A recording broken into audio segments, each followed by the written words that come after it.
Hello বন্ধুরা, আশা করি সকালে ভালো আছেন।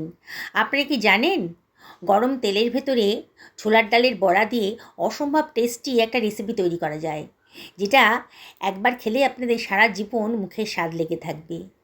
এতটাই টেস্টি যে আপনারা মাছ মাংস ফেলে এই রেসিপিটাই খাবেন। নিরামিষের দিন আর কোনো চিন্তাই থাকবে না। চলুন তাহলে কথা না বাড়িয়ে রেসিপিটা বানিয়ে ফেলি। আমি কতগুলো পটল নিয়ে নিয়েছি। পটল ভালো করে ধুয়ে নেব প্রথমে। পটলের গায়ে অনেক নোংরা থাকে। এই পটলটাকে খুব ভালো করে ধুয়ে আমি এটাকে কেটে নিচ্ছি। মাথার দিকের অংশ আর বোটার দিকের অংশটা কেটে বাদ দিয়ে দেবো। পটলের গায়ে খোসাটাও অল্প অল্প কেটে নেব। পুরো কাটবো না, তাহলে কিন্তু পটলটা বেশি নরম হয়ে যাবে, তখন অতটা টেস্ট হবে না। দেখুন, এবার পটলগুলোকে আমি মাঝখান থেকে কেটে নিয়েছি, সরিয়ে রাখলাম। তিনখানা আলু নিয়ে নিয়েছি। আলুর খোসাগুলো কেটেও আলুগুলোকে আমি লম্বা লম্বা পাতলা পাতলা করে কেটে নিয়েছি। আমি 1 বাটি পরিমাণ ছোলার ডাল ভিজিয়ে রেখেছি, গরম জলে ভিজিয়েছি, ঘন্টা 3 হবে। আমি একটা মিক্সার গ্রাইন্ডারের ভেতর 1 টেবিল চামচ গোটা জিরে, 1 টেবিল চামচ গোটা ধনে নিয়ে নিলাম।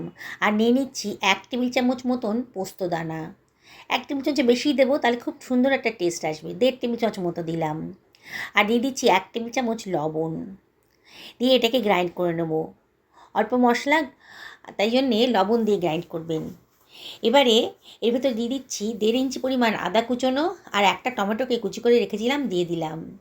এবারে এর ভেতরে আমি সমস্ত বেসিক মশলাগুলো দিয়ে দেবো। যেমন হলুদের গুঁড়ো দিয়ে দিলাম 1/2 টেবিল চামচ, আর 1 টেবিল চামচ লঙ্কার গুঁড়ো দিলাম। লঙ্কাটা নিজেদের পছন্দ মতো দেবেন। 2 টেবিল চামচ জলও দিয়ে দিলাম। দেখুন কত সুন্দর একটা স্মুথ পেস্ট তৈরি হয়ে গেল। এবার এটাকে আমি সরিয়ে রাখছি। ওই গ্রাইন্ডারের ভেতরেই ছোলার ডালটাকে আমি জল ঝরিয়ে রেখেছিলাম, সেটাকে দিয়ে দিচ্ছি। এবারে এর ভেতর দিয়ে দিচ্ছি কতগুলো কাঁচা লঙ্কা, খুব সুন্দর একটা ফ্লেভার আসবে, টেস্টটাও ভালো হবে। 1/2 ইঞ্চি পরিমাণ আদা কুচনো দিয়ে দিলাম। আর দিয়ে দিচ্ছি 1/2 টেবিল চামচ মতন লবণ। আবারও এটাকে গ্রাইন্ড করে নেবো, জল ছাড়াই গ্রাইন্ড করবেন। দেখুন কত সুন্দরভাবে এটা গ্রাইন্ড হয়ে গেছে। একটা পাত্রের ভেতর ঢেলে রাখছি। এবার ডালটাকে খুব ভালো করে হাত দিয়ে ফেটিয়ে নেব। যত ভালো করে ফেটাবেন ততই কিন্তু বড়ার স্বাদটা ভালো আসবে। তাই মিনিট 2 খুব ভালো করে এটাকে ফেটিয়ে নিতে হবে। বুঝতেই পারবেন যে ডালটা কিন্তু ফেটাতে ফেটাতে অনেকটা হালকা হয়ে গেছে, তখনই বুঝতে পারবেন যে ফেটানোটা কমপ্লিট হয়ে গেছে। এবার এটাকে আমি সরিয়ে রাখবো। আমি একটা কড়াই গরম করতে বসিয়ে দিয়েছি। এর ভিতরে দিয়ে দিচ্ছি 2 টেবিল চামচ সর্ষের তেল।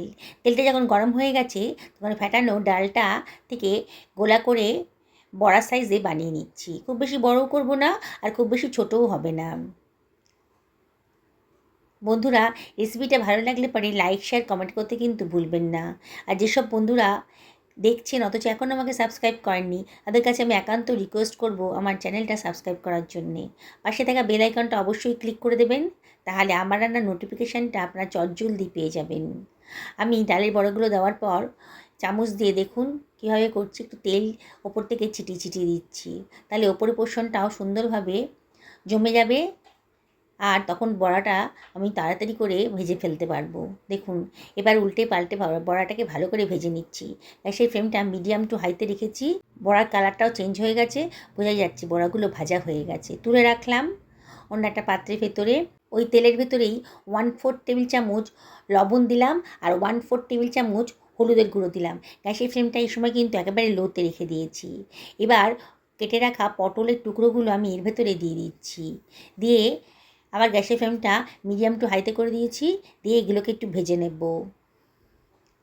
একটু নাড়াচাড়া করলেই এটা কালারটা কিন্তু আস্তে আস্তে চেঞ্জ হয়ে যাচ্ছে। মিনিট 2 একটু নাড়াচাড়া করার পর দেখুন কালারটা পুরো ব্রাউন হয়ে গেছে। এবার এগুলোকে আমি সরিয়ে রাখছি অন্য একটা পাত্রের ভেতরে। ওই তেলের ভেতরেই আমি দিয়ে দিচ্ছি কেটে রাখা আলুর টুকরোগুলো। দিয়ে একটু নাড়াচাড়া করে নিচ্ছি প্রথমে। গ্যাসের ফ্লেমটা মিডিয়াম টু হাইতে রেখেছি, আর একটু নাড়াচাড়া করে নিতে হবে। এর ভেতরে আমি দিয়ে দিচ্ছি 1/4 টেবিল চামচ হলুদের গুঁড়ো, আর দিয়ে দিলাম 1/4 টেবিল চামচ লবণ। দিয়ে আবারও সব কিছু ভালো করে মিশিয়ে নিচ্ছি। এবার এটা ঢাকা দিয়ে একেবারে লো ফ্লেমে একটু রান্না করে নেবো, তাহলে আলুটা তাড়াতাড়ি ভাজা হয়ে যাবে। মিনিট 3 বাদে দেখুন আলুর কালারটা কিন্তু একেবারে চেঞ্জ হয়ে গেছে, গোল্ডেন ব্রাউন হয়ে গেছে, বোঝাই যাচ্ছে আলুটা ভাজা হয়ে গেছে। এবার এটাকে আমি সরিয়ে রাখছি অন্য একটা পাত্রের ভেতরে। সমস্ত আলুগুলো সরানো হয়ে গেছে। এবারে ওই তেলের ভেতরেই আমি দিয়ে দিচ্ছি 1/2 টেবিল চামচ গোটা জিরে। জিরাটা যখন একটু চিরবির করে উঠেছে, মানে একটু ফ্রাই হয়ে গেছে যখন, গোটা গরম মশলা দিয়ে দিলাম। দারচিনি, লবঙ্গ আর ছোটো এলাচের মাথাটা একটু ফাটিয়ে দিয়ে দিলাম।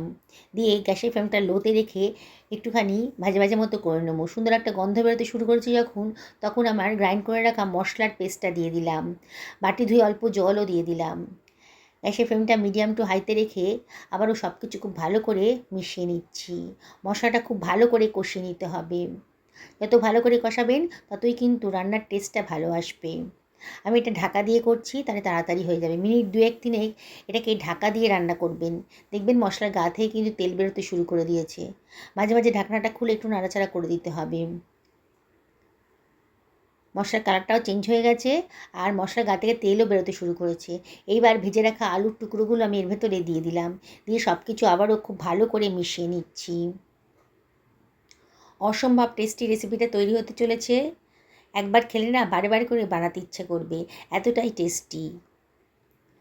মিনিট খানেক খুব ভালো করে নাড়াচাড়া করে নিলাম।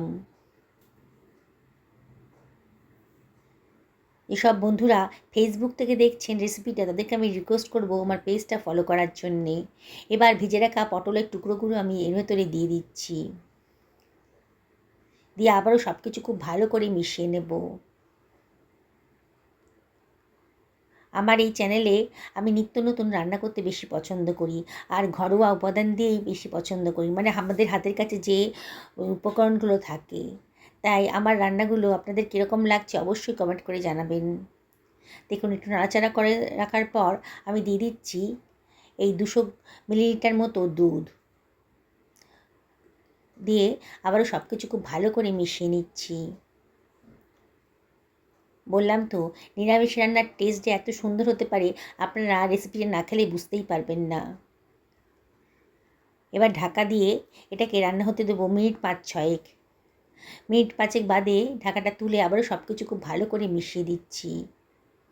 এতটাই টেস্টি না, আমিষের দিনেও যদি বানান এটা, তাহলে দেখবেন লোকে আমিষ ছেড়ে এই রেসিপিটাই খেতে পছন্দ করছে। আমি একটু চেক করে দেখে নিচ্ছি আলু আর পটলটা সেদ্ধ হয়ে গেছে কি না। বেশ নরম হয়ে গেছে। এবার তো দিয়ে দিচ্ছি ভেজে রাখা ডালের বড়াগুলো। সব কিছু আবারও ভালো করে মিশিয়ে নিচ্ছি। এর ভেতর দিয়ে দিলাম 1/2 টেবিল চামচ গরম মশলার গুঁড়ো আর খানিকটা কসুরি মেথি হাতে ডলে দিয়ে দিলাম। 1 টেবিল চামচ ঘিও দিয়ে দিলাম। অসম্ভব সুন্দর একটা টেস্ট আসবে। দিয়ে আবারও সব কিছু খুব ভালো করে মিশিয়ে নিচ্ছি।